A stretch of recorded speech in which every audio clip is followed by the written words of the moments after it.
Makin panas, tidak terima surat terbuka Gatot CS untuk Jokowi. Pertama, Ferdinand Hutahian. Hati-hati, ini cuma drama dan pencitraan politik. Kedua, Denny Siregar ke Gatot Nurmantio. Selama jadi Panglima, berapa anggota PKI yang Anda tangkap? Ketiga, Yunarto Wijaya. Kalau visi misinya cuma berantas PKI, jadi ketua Satgas saja, nggak usah nyapres. Sebelum membahas isi lengkap surat terbuka kami untuk Jokowi, mari kita bahas dulu orang-orang yang kebangkaran jenggot berikut ini. Pertama, Yunarto Wijaya. Kalau visi misinya cuma berantas PKI, Anda jadi ketua Satgas saja, tak usah nyapres. Direktur Lembaga Survei Carta Politika, Yunarto Wijaya, memberikan sindiran kepada kelompok yang selama ini menjadikan isu PKI sebagai jualan politik. Tanpa menyebutkan nama, Yunarto menyebut seseorang yang ingin maju di Pilpres 2024 dengan misi dan visi utama ingin memberantas gerakan komunis di Indonesia. Dengan visi itulah, alumni FISIP Universitas Katolik Parahyangan Bandung itu meminta orang tersebut tak perlu mencalonkan diri menjadi calon presiden. Cukup diangkat jadi ketua Satgas Berantas PKI saja.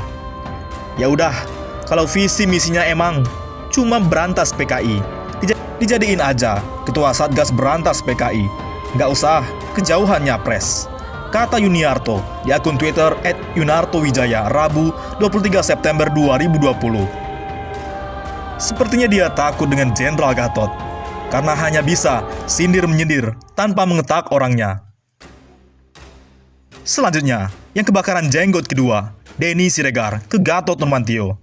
Selama jadi Panglima, berapa anggota PKI yang sudah Anda tangkap? Walau dia tak punya jenggot, penggiat media sosial Denny Siregar ikut mengomentari pernyataan mantan Panglima TNI Jenderal Purnawirawan Gatot Nurmantio terkait keberadaan PKI di Indonesia. Denny memberikan pertanyaan kepada deklarator Koalisi Aksi Menyelamatkan Indonesia Kami terkait apa saja yang telah dilakukan selama menjabat Panglima TNI untuk memberantas ajaran komunis di Indonesia. Pak Gatot Nurmantio, saya mau nanya, zaman jadi Panglima, ada berapa anggota PKI yang sudah Bapak tangkap, sehingga Bapak sekarang begitu takutnya? Kata Denny Siregar di akun Twitternya Rabu 23 September 2020. Selanjutnya yang ketiga, Ferdinand Hutahian. Politisi Partai Demokrat Ferdinand Hutahian ikut menyindir mantan Panglima TNI Jenderal Purnawirawan Gatot Nurmantio, di mana belakangan ini Presidium Kami banyak membahas masalah gerakan komunis di Indonesia, termasuk kebangkitan Partai Terlarang PKI, Partai Komunis Indonesia. Mengikuti pertanyaan-pertanyaan Pak Gatot belakangan ini sungguh membuat kita prihatin. Terlebih pengakuannya diganti dari Panglima TNI karena memutar film G30 SPKI, katanya di akun Twitter miliknya Rabu 23 September. Ferdinand mengaku sedih melihat masalah PKI masih jadi jualan politik beberapa orang untuk mencari simpati masyarakat. Sungguh menyedihkan, demi ambisi politik dan drama pencitraan politik, rela mengungkap sesuatu yang tak patut dan belum tentu benar, ungkapnya. Sepertinya Ferdinand Hutahian ini tidak mengetahui sejarah. Dan inilah isi lengkap surat terbuka Gatot Nurmantio dan kawan-kawan tertanggal 22 September 2020. Kepada yang terhormat Bapak Insinyur Joko Widodo, Presiden Republik Indonesia di Jakarta. Assalamualaikum warahmatullahi wabarakatuh. Dengan nama Tuhan Yang Maha Esa, kami mendoakan semoga saudara Presiden dalam keadaan sehat walafiat dan dapat mengemban amanat rakyat dengan sebaik-baiknya. Saudara Presiden yang mulia, kami dan banyak rakyat Indonesia pada setiap bulan September menyandang suasana kebatinan penuh keprihatinan dan trauma akan peristiwa-peristiwa makar Partai Komunis Indonesia atau PKI yang terjadi pada bulan ini. Masih mengiang di ingatan generasi bangsa betapa kekejaman PKI dan pemberontakan Madiun 18 September 1948. Kala itu, kaum komunis membunuh para ulama, santri, dan rakyat yang tidak berdosa, hanya karena mereka tidak setuju dengan ideologi komunisme.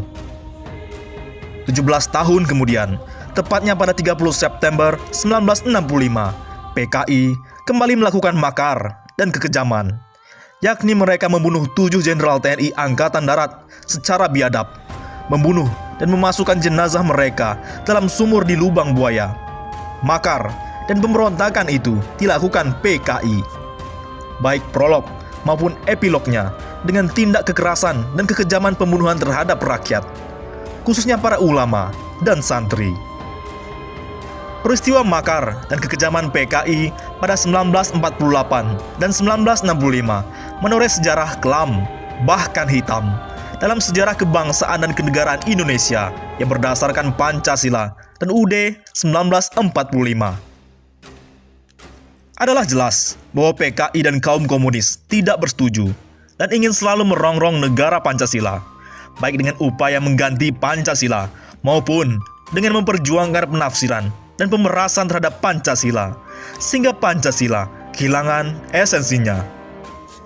Saudara Presiden yang mulia, beberapa waktu terakhir ini, kami dan banyak rakyat Indonesia merasa prihatin dan membangkitkan trauma dengan adanya gejala dan gelagat kebangkitan neokomunisme dan PKI gaya baru.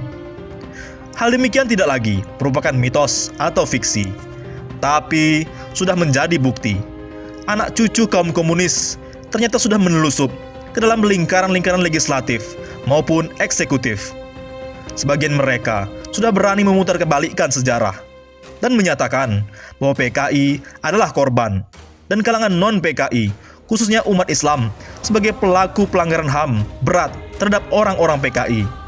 Mereka menutup mata terhadap fakta sejarah bahwa kaum komunislah yang terlebih dahulu membantai para ulama dan santri, menyerang pelatih pelajar Islam Indonesia atau PII, Himpunan Mahasiswa Islam HMI, GP Ansor, dan aksi-aksi sepihak PKI terhadap para petani. Mereka juga ingin mengingkari fakta sejarah bahwa kaum komunislah yang membantai para jenderal TNI. Bahkan saudara Presiden, sebagian dari anak cucu PKI itu sudah berani secara demonstratif meneriakkan kebanggaan menjadi anak PKI.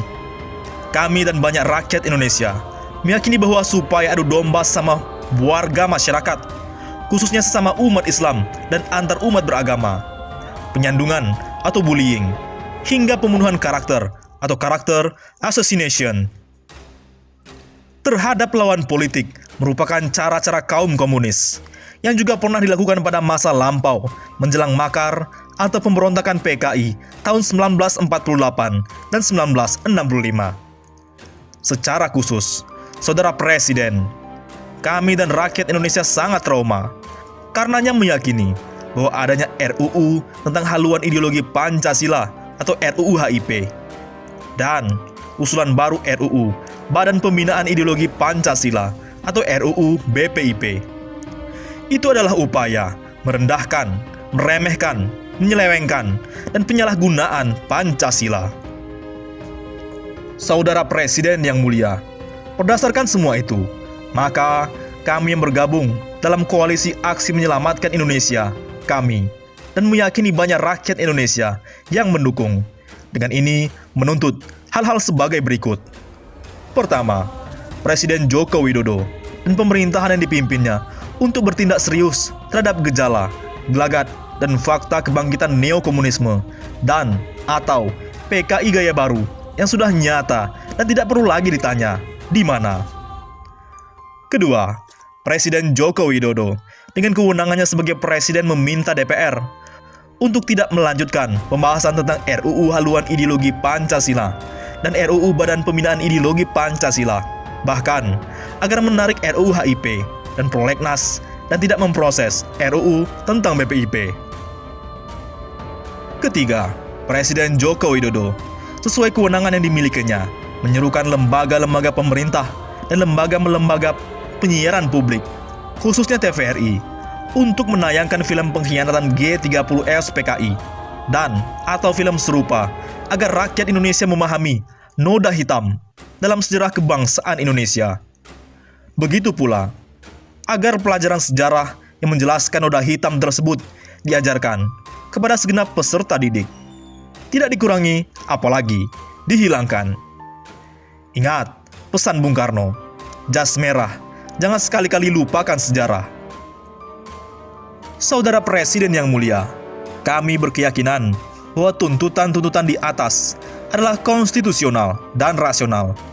Jawaban Presiden terhadap tuntutan-tuntutan itu akan menunjukkan derajat kenegarawanan, komitmen kepada Pancasila, dan sikap penolakan terhadap komunisme atau PKI dalam berbagai bentuk dan penjemaannya.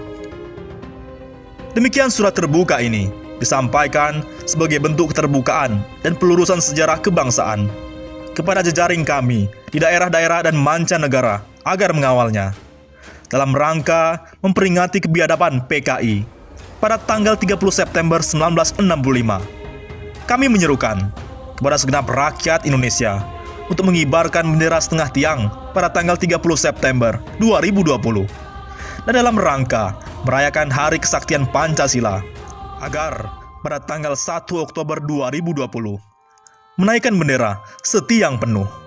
Merdeka! Jakarta, 22 September 2020.